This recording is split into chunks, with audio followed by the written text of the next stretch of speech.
Hello നമസ്കാരം. നിങ്ങൾക്കുള്ള 3 card timeless tarot guidance ആണ്. അപ്പോൾ നിങ്ങളോട് പറയുന്നത് എന്താണെന്ന് വെച്ചിട്ടുണ്ടെങ്കിൽ, നിങ്ങളുടെ ലക്ഷ്യത്തിലേക്ക് എത്താനായിട്ട് നിങ്ങൾക്ക് 2 കാര്യങ്ങളാണ് നിയന്ത്രിക്കാൻ പറ്റുക: നിങ്ങളുടെ ആക്ഷൻസും നിങ്ങളുടെ തോട്ട്സ്, നിങ്ങളുടെ ചിന്തകൾ. ഓക്കെ, അപ്പോൾ ഇവിടെ ആക്ഷൻസ് എടുക്കേണ്ട സമയമാണ്. ഇവിടെ നിങ്ങളിപ്പോൾ ക്ഷമയോടെ നിങ്ങളുടെ ലക്ഷ്യത്തിലേക്ക് എത്തുന്നതിന് വേണ്ടി നിങ്ങളാൽ കഴിയുന്ന കാര്യങ്ങൾ ചെയ്യേണ്ട സമയമാണ്.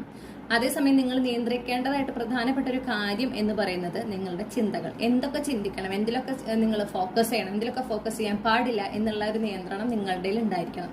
പാസ്റ്റിനെ കുറിച്ച് ചിന്തിക്കുമ്പോൾ പരമാവധി കഴിഞ്ഞുപോയ കാലത്തിൽ നിങ്ങൾക്ക് സന്തോഷം നൽകിയിട്ടുള്ള, നിങ്ങൾക്ക് അത്രയും മനസ്സിനൊരു സംതൃപ്തി നൽകിയിട്ടുള്ള അനുഭവങ്ങളുണ്ട്. ഓക്കെ, ചീത്ത അനുഭവങ്ങൾ മാത്രമല്ല, പക്ഷെ നമ്മളൊരു കണ്ടീഷൻ ചെയ്ത രീതിയാണ് നമുക്ക് ചീത്ത അനുഭവങ്ങളാണ് എപ്പോഴും നിൽക്കുള്ളൂ. കഴിഞ്ഞുപോയ കാലത്തെ സന്തോഷം നിറഞ്ഞ കാര്യങ്ങളെ ഒന്നും നമ്മൾ അത്ര പ്രാധാന്യത്തിൽ ഓർക്കില്ല.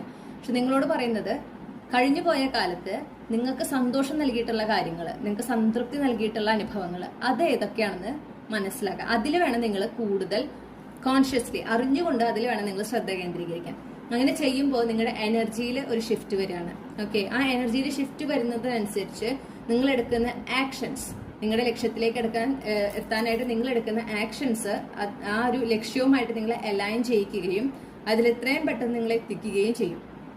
നിങ്ങൾ നെഗറ്റീവ് കാര്യത്തിൽ ഫോക്കസ് ചെയ്ത് കഴിഞ്ഞുപോയ കാലത്തിലെ നെഗറ്റീവ് കാര്യങ്ങളാണ് കൂടുതൽ ഫോക്കസ് ചെയ്യുന്നതെങ്കിൽ നിങ്ങളുടെ എനർജി അതിനനുസരിച്ച് ലോ വൈബ്രേഷനിലാകും. അപ്പോൾ ഈ പറയുന്ന എല്ലാ കാര്യത്തിലും കാലതാമസം നേരിടും. നിങ്ങൾ എത്ര പരിശ്രമിക്കുമ്പോഴും അതിനനുസരിച്ചൊരു ഫലം ലഭിക്കാനായിട്ടോ അല്ലെങ്കിൽ നിങ്ങളുടെ ലക്ഷ്യത്തിലേക്ക് എത്താൻ ഇനിയും സമയം വേണ്ടുന്നതായിട്ട് നിങ്ങൾക്ക് അനുഭവപ്പെടും.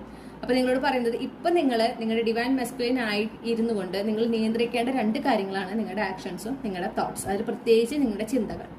ഓക്കെ, കഴിഞ്ഞുപോയ കാലത്തില് നിങ്ങൾ ഇനി അങ്ങനെ ഫോക്കസ് ചെയ്യും. ഇത്രയും നാളും നെഗറ്റീവായിട്ടുള്ള കാര്യങ്ങളല്ലേ ചിന്തിച്ചിരുന്നത്. ഇനി ഇങ്ങനെ ഫോക്കസ് ചെയ്യുക, എന്തൊക്കെ നല്ല കാര്യങ്ങൾ സംഭവിച്ചു, എന്തൊക്കെ ഒരു സന്തോഷം നൽകിയിട്ടില്ല, എന്തൊക്കെ നേട്ടങ്ങളൊക്കെ ഉണ്ടായിട്ടുണ്ട് ഈ ഒരു സമയം വരെ ജീവിതത്തിൽ എന്നുള്ളത് ചിന്തിക്കുക. അത് ചെറുതും വലുതുമായിട്ടുള്ള കാര്യങ്ങളായാലും അത് നിങ്ങൾക്ക് ഒരേ പ്രാധാന്യത്തിൽ അതിനെ ഓർത്തെടുത്ത് ഓരോ സന്ദർഭങ്ങൾക്കും ഈശ്വരനോട് നന്ദി പറയാൻ നിങ്ങൾക്ക് സാധിക്കണം.